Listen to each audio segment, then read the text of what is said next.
She fell asleep on a stranger's shoulder, but when she woke up, she found herself in the middle of a war that would reveal the truth about her husband's death, and change her life forever. The train to nowhere. The train rattled like it had a story of its own, old, tired, and carrying people who were running from something, or towards something they couldn't yet see. Clara Whitmore sat quietly by the window, her hands folded tightly in her lap. The world outside blurred into streaks of brown and gold as the dry plains stretched endlessly. She hadn't spoken a word since boarding. Not to the conductor. Not to the woman who offered her water. Not even to herself. Because if she spoke, she might break. Just 3 months ago, Clara had a home. A small wooden house on the edge of a quiet town. A husband who laughed too loud and worked too hard. A life that felt simple, but full. Now, it was all gone. A fire had taken everything. Her home, her memories, her husband, and left behind nothing but ashes and silence. She pulled her worn shawl tighter around her shoulders, trying to hold herself together. But grief doesn't stay quiet forever, it leaks through the cracks, slowly, painfully. The train jerked suddenly, and Clara flinched. That's when she noticed him. Sitting beside her. A cowboy. He hadn't been there when she boarded, or maybe she just hadn't noticed. He wore a dark hat pulled low over his eyes, a weathered coat, and boots that had clearly seen more miles than most people ever would. He didn't look at her. Didn't speak. Just sat there, still as stone. But there was something about him. Something calm, safe. Clara didn't want to notice. She didn't want to feel anything at all. But exhaustion has a way of winning battles the heart tries to fight. Her eyes grew heavy. The sound of the train became distant, like waves crashing far away. And before she realized it, her head slowly tilted, and rested gently against the cowboy's shoulder. He didn't move, not even an inch. For a moment, his eyes shifted slightly beneath the shadow of his hat. He glanced down, just once. A stranger, a grieving woman, trusting him, without even knowing it. Most men would have shaken her awake, moved away, said something, but not him. Instead, he adjusted his posture ever so slightly, just enough to make her more comfortable. And then he sat there, still, quiet, letting her sleep. Hours passed. Passengers came and went. The sun began to dip lower, casting golden light through the dusty windows. And still, she slept. Every now and then, the train would jolt, but each time, the cowboy steadied himself so she wouldn't wake. Like it mattered. Like she mattered. Across the aisle, an older woman watched them carefully. She leaned toward another passenger and whispered, "Strange, isn't it? What is? That man hasn't moved for hours. Maybe he don't mind." The woman shook her head softly. "No, it ain't that." She paused. "It's like he understands her pain." As the evening grew colder, Clara shifted slightly in her sleep, her grip tightening on the edge of his coat. A quiet tear slipped down her cheek. Even in her dreams, she was still grieving. The cowboy noticed. His jaw tightened slightly, and for the first time, there was something in his eyes. Not pity, not curiosity, but recognition. Like he had seen that kind of pain before. Like he had lived it. The train whistle blew loudly, announcing the next stop. Clara stirred. Her eyes fluttered open slowly, confused, disoriented. And then she realized. She wasn't alone. She was leaning on someone. She jerked back immediately, her face turning red with embarrassment. I'm so sorry," she stammered. "I didn't mean to." The cowboy finally looked at her. His voice was low, calm. "It's all right." That was it. Just 2 words. but something about the way he said them made her feel safe. For the first time in months, she wiped her face quickly, trying to regain her composure. I must have been more tired than I thought. He gave a small nod. Happens. Silence fell again, but this time, it wasn't heavy. After a moment, he reached into his coat and pulled out a small canteen. He held it out toward her. You should drink. Clara hesitated. Then slowly, she took it. Thank you. Their fingers brushed for just a second, and something unspoken passed between them. Not love, not yet, but something deeper. Two broken souls, recognizing each other. Outside, the train began to slow. A small town appeared in the distance, dusty streets, wooden buildings, and the promise of something new. Or maybe just another place to feel lost. Clara looked out the window. This is my stop, she whispered. The cowboy nodded. Mine too. She stood up, adjusting her shawl. For a moment, she hesitated, then turned back to him. Thank you for letting me sleep. He met her gaze, and for the first time, there was the faintest hint of a smile.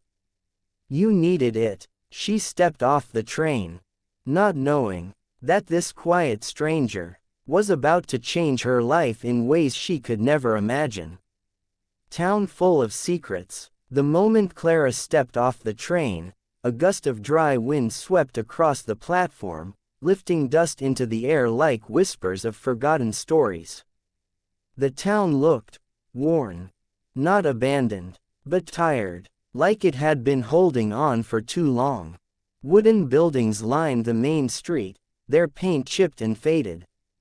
A few people walked by, their faces carrying the same quiet struggle Clara felt inside.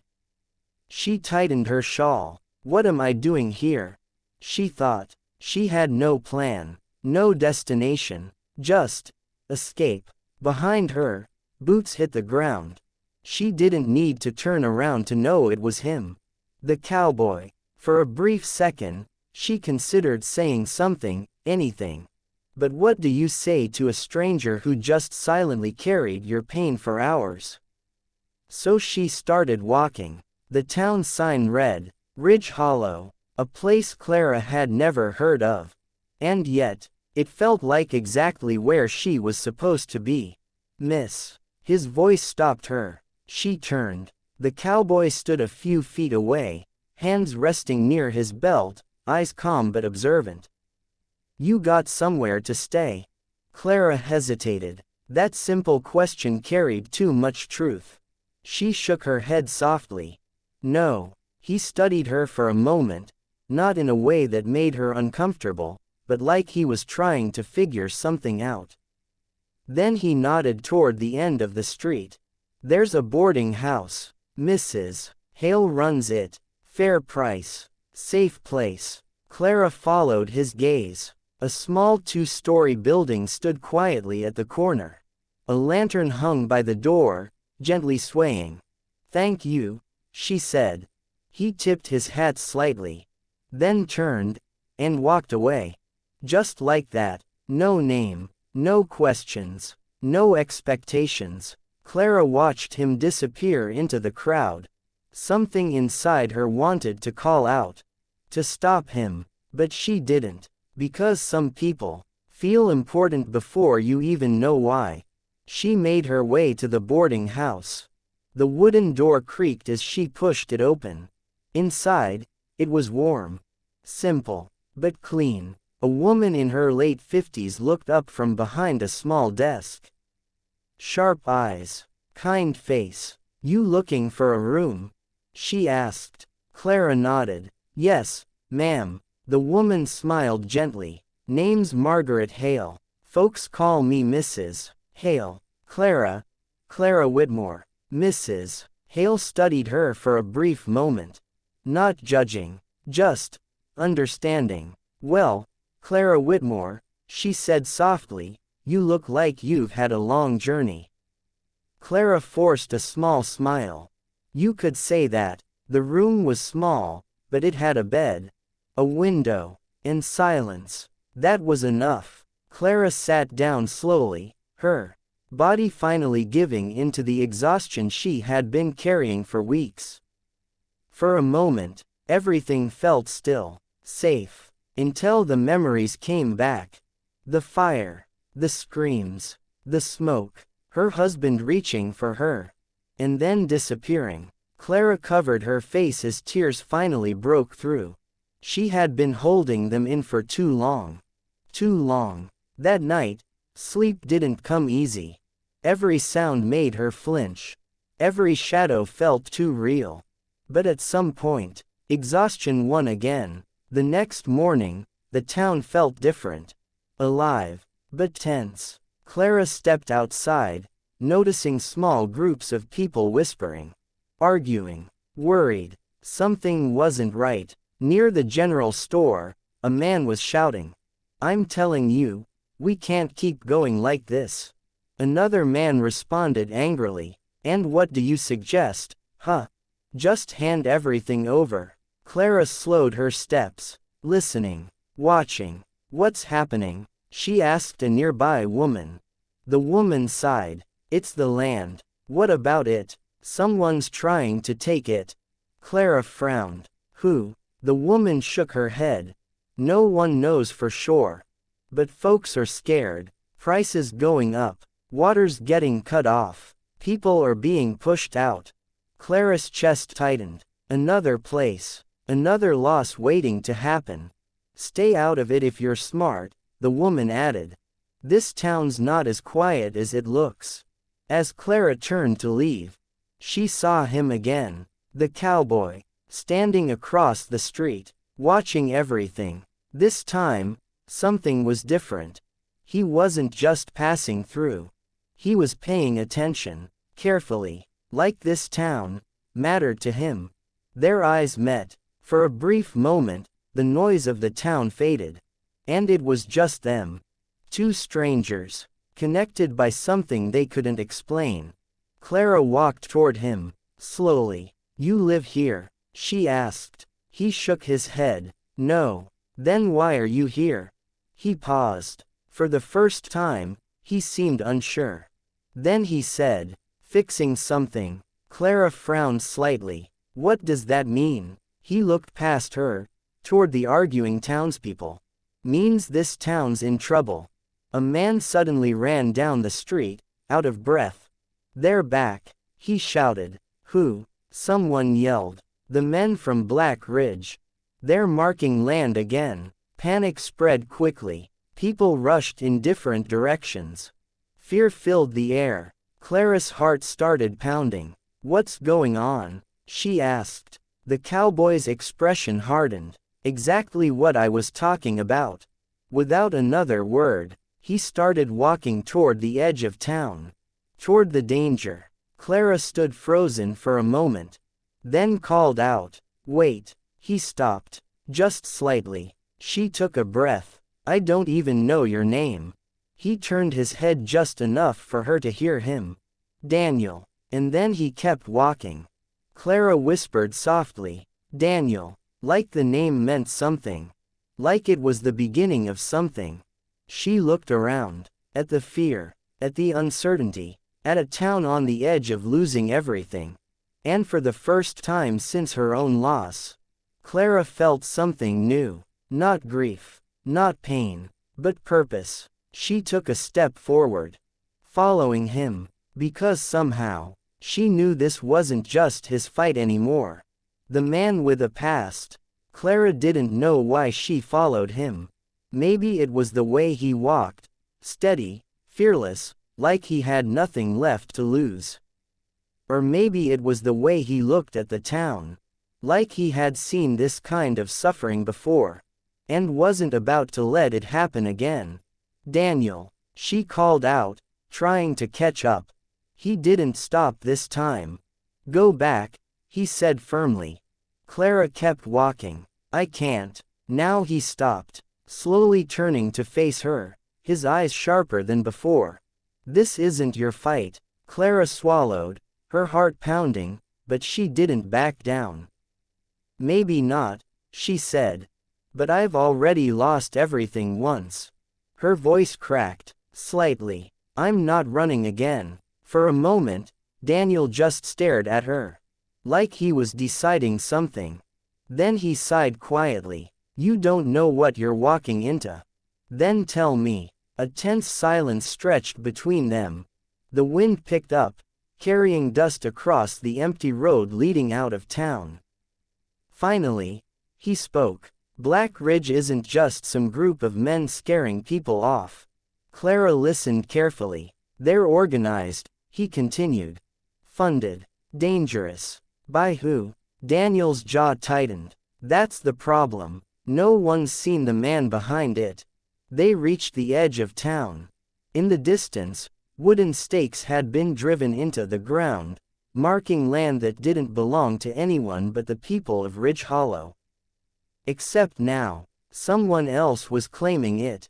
3 men stood nearby, rough-looking, armed, laughing like they owned the place. One of them noticed Daniel. Well, look who decided to show up, he sneered. Clara felt a chill run down her spine.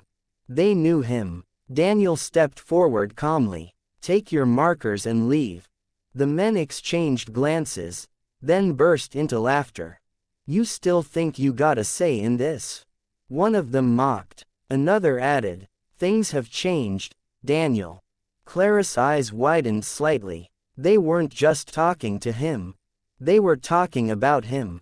Last warning, Daniel said quietly. The air shifted. Even Clara could feel it. This wasn't just a conversation anymore. One of the men stepped forward, smirking. Or what? It happened fast. Too fast for Clara to fully process. A sudden movement, a sharp udar, and the man was on the ground. Groaning. The other 2 reached for their weapons. But Daniel was faster. Precise. Controlled. Like he had done this 100 times before. Within seconds, all 3 men were down. Clara stood frozen, her breath caught in her throat. She had never seen anything like it. Not just the fight, but the way he moved. There was no hesitation, no fear, just experience. Daniel turned back toward her. You shouldn't have seen that. Clara shook her head slowly. No, her voice was barely above a whisper. You're not just a cowboy, are you? For a moment, he didn't answer. Then he looked away. No. The men groaned behind him, slowly trying to get up. Daniel walked over, grabbing one by the collar. Listen carefully, he said, his voice low but deadly serious. Tell whoever sent you. He leaned closer. I'm here now. The man's expression changed instantly. Fear. Real fear. Daniel let him go. Now get out. The 3 men stumbled away, dragging themselves back toward the horizon. Defeated. Silence returned. But it felt different now. Heavier. Clara stepped closer. Who are you, Daniel? He took a deep breath. Like he had been carrying this answer for a long time. Someone who used to work for men like them. Clara's heart skipped. What do you mean? He looked at her. Really looked at her. And for the first time, she saw it clearly. The pain in his eyes. The guilt. I wasn't always trying to stop this, he said. I used to be part of it. The words hit Clara like a wave. You helped them. He nodded once. Years ago. Different town. Same story. Clara's chest tightened. What changed? Daniel didn't answer right away. His gaze drifted to the horizon. To nothing, and everything. Then he said quietly, a family. Clara felt her breath catch. They lost everything, he continued. Because of men I worked with. His voice grew heavier. Because of me. Silence filled the space between them. I tried to fix it, he said. But it was too late. Clara's eyes softened. She understood that kind of pain. Too late. Those 2 words. They never leave you. So now, she asked gently, Daniel looked back toward Ridge Hollow. I don't let it happen again. For a moment, neither of them spoke. Then Clara said something that surprised even herself. Then you won't be doing it alone. Daniel frowned slightly. You still don't understand what this is. Maybe not, she replied. But I understand loss. She stepped closer. And I understand what it means to wish you had one more chance to do something right. Daniel held her gaze. Longer this time. Like he was seeing her. Not just as someone who needed help, but as someone strong enough to stand beside him. Finally, he gave a small nod. Not agreement, but acceptance. Then stay close, he said. They turned back toward town together. But neither of them noticed a man watching from a distance. Hidden behind the hills, he adjusted his coat slowly, a cold smile forming on his face. So, Daniel came back. He turned to another man beside him. Looks like things just got interesting. His voice dropped. Prepare the others. Because this fight was far from over. The devil behind Black Ridge. That night, Ridge Hollow didn't sleep. Lanterns burned longer than usual. Doors were locked tighter. And whispers spread faster than the wind.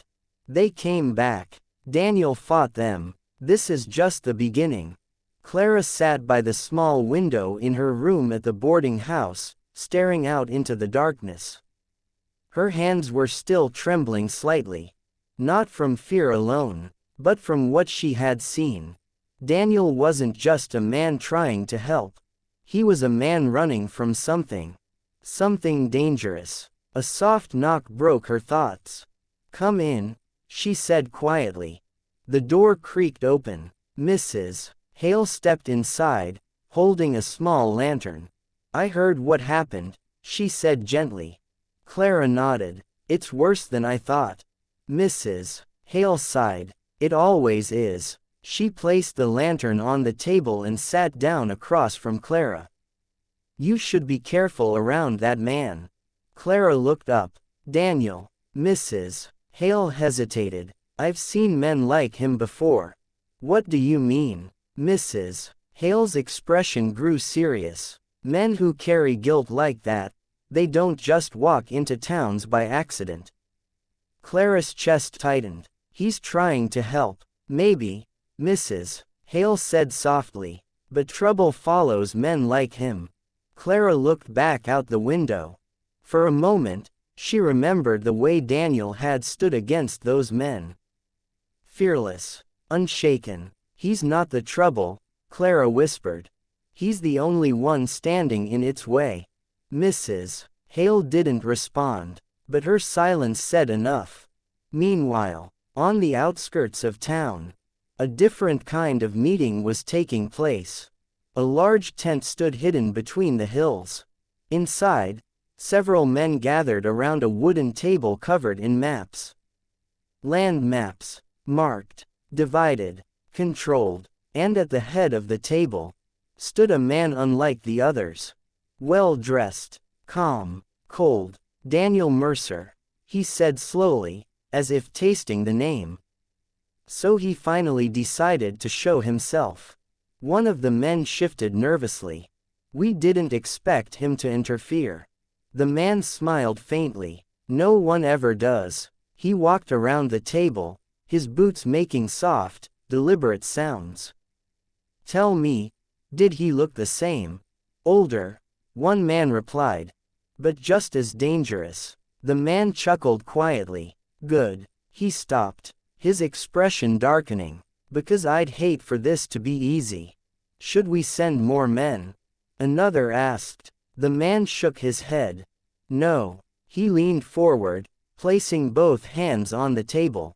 Daniel doesn't fear men. A pause. Then he said something that sent a chill through the room. But everyone fears losing something. Silence. Heavy. The man straightened. Find out who he's protecting. Back in town, Clara finally lay down, but sleep refused to come.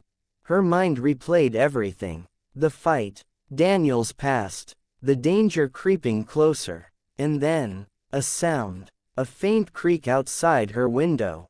Clara sat up slowly. Her heart began to race. "Hello," she called softly. No answer. She stood, moving carefully toward the window. The street outside was empty. Dark. Still. Too still. Suddenly, a hand grabbed her from behind. Clara gasped, struggling as a rough voice whispered, "Don't scream." Panic surged through her. Her heart pounded wildly as she tried to break free. "Easy now," the man muttered. "We just wanna talk." But Clara knew better. This wasn't a conversation. Outside, a shadow moved quickly. The door downstairs burst open. Boots hit the floor. Fast. Purposeful. Daniel. He had felt it. Something wasn't right. Upstairs, Clara struggled harder, knocking over a chair. The noise echoed through the hallway. "Quiet," the man snapped, but it was too late. The door slammed open. Daniel stood there, eyes sharp, dangerous. For a split second, everything froze. Then, action. The man holding Clara reached for a weapon. Big mistake. Daniel moved faster than Clara could even see. A brutal strike. The man collapsed instantly. Clara stumbled back, shaking, breathing hard. Daniel caught her before she fell. "Are you hurt?" he asked quickly. She shook her head, barely able to speak. I don't think so." His jaw tightened as he looked down at the unconscious man. "They found you." Clara's voice trembled. "Why me?" Daniel didn't answer right away. But his silence said everything. "You're connected to me now," he finally said. "And that makes you a target." Fear gripped her again. But this time, something else was there too. Understanding. "This is because of your past," she whispered. Daniel nodded once. Clara looked at him, her eyes steady despite the fear. "Then we finish this." He frowned. "You don't know what you're saying." Clara took a deep breath. "I do." She stepped closer. "Stronger now. I've already lost everything once." Her voice didn't shake this time. "I'm not losing again." Daniel stared at her. Long. Hard. Then something shifted in his expression. Not resistance. Not doubt. Respect. Outside, the wind howled through Ridge Hollow. And far beyond the hills, the well-dressed man stood under the moonlight, watching the town from a distance. "They're stronger than I expected," he murmured. Then he smiled. Cold. Calculated. Good. Because now, he wouldn't hold back. When the past comes knocking. The night air in Ridge Hollow had changed. It no longer carried just dust and silence. It carried danger. Clara sat downstairs, her hands wrapped tightly around a cup of water. It trembled slightly, though she tried to steady it. Across from her, Daniel stood near the door, watching the dark street outside. "Alert. Always alert. They came for you," Clara said quietly. Daniel didn't turn. "They came to send a message." Clara's chest tightened. "And what message is that?" Daniel finally looked at her. "That I should have stayed gone." Silence filled the room. Mrs. Hale stepped forward, worry written all over her face. "This is getting worse," she said. "We need to go to the sheriff." Daniel shook his head. "There is no sheriff." Clara frowned. "What do you mean?" Daniel's voice turned colder. "Not one that'll help." That truth hit harder than anything else. This town wasn't just under threat. It was already controlled. Clara slowly stood up. "Then we're on our own." Daniel didn't argue. Because deep down, he knew she was right. Suddenly, a loud knock echoed through the door. Everyone froze. Another knock. Harder this time. Mrs. Hale whispered, "Don't open it." But Daniel was already moving. He stepped forward slowly, hand resting near his belt. "Daniel," Clara said softly, "be careful." He gave a small nod. Then opened the door. Standing outside was a man unlike the others. Clean clothes, calm posture, eyes that didn't just look. They measured. For a moment, neither of them spoke. Then the man smiled slightly. Well, it's been a long time. Daniel's expression didn't change, but something in the air shifted. Victor Kane, Daniel said. Clara felt a chill run down her spine. This was him, the one behind everything. Victor stepped inside without waiting for permission, brushing past Daniel like he owned the place. He glanced around casually. So this is where you've been hiding? I'm not hiding, Daniel replied. Victor chuckled. No, you never were the hiding type. His eyes shifted to Clara. And stopped. Well now, he said softly. And who might this be? Daniel stepped slightly in front of her. That doesn't concern you. Victor's smile widened. Oh, I think it does. He took a slow step closer. Clara felt her heart pounding, but she didn't look away. Victor studied her face carefully. Then something in his expression changed. Just for a moment. Recognition. Interesting, he murmured. Daniel noticed it instantly. What is it? He demanded. Victor looked back at him. Then smiled again. That's the problem with the past, Daniel. He paused. It always finds a way back. Clara's breath caught. What are you talking about? Victor ignored her question. Instead, he walked toward the window, looking out at the dark town. You see, this land, he said calmly, it doesn't belong to these people. Daniel's voice hardened. It never belonged to you. Victor turned slowly. No, but it will. Silence. Then Victor added quietly, just like it did before. Clara frowned. Before. Victor looked directly at her now. His eyes cold, calculating. Tell me, Clara Whitmore. He said her name slowly. Deliberately. How much do you really know about your husband? The question hit her like lightning. Daniel's eyes snapped toward her. Clara's voice trembled. What are you saying? Victor tilted his head slightly. I'm saying, not all fires are accidents. The room went completely still. Clara felt like the ground had disappeared beneath her feet. No, she whispered. That's not true. Victor stepped closer, lowering his voice. Your husband owed money. Her heart stopped. To people he shouldn't have crossed. Clara shook her head, tears forming. No, he wouldn't. And when he couldn't pay. Victor paused. We collected. A sharp breath escaped her lips. Daniel's fists clenched. You're lying. Victor looked at him, amused. Am I? He turned back to Clara.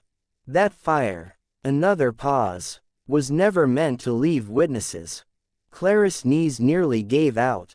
Everything she believed, everything she held onto, started to fall apart. You're lying, she whispered again. But this time, it sounded weaker. Victor straightened his coat. Believe what you want. He walked toward the door. Then stopped. But now you understand, don't you? He said without turning. This isn't just Daniel's past. He glanced over his shoulder.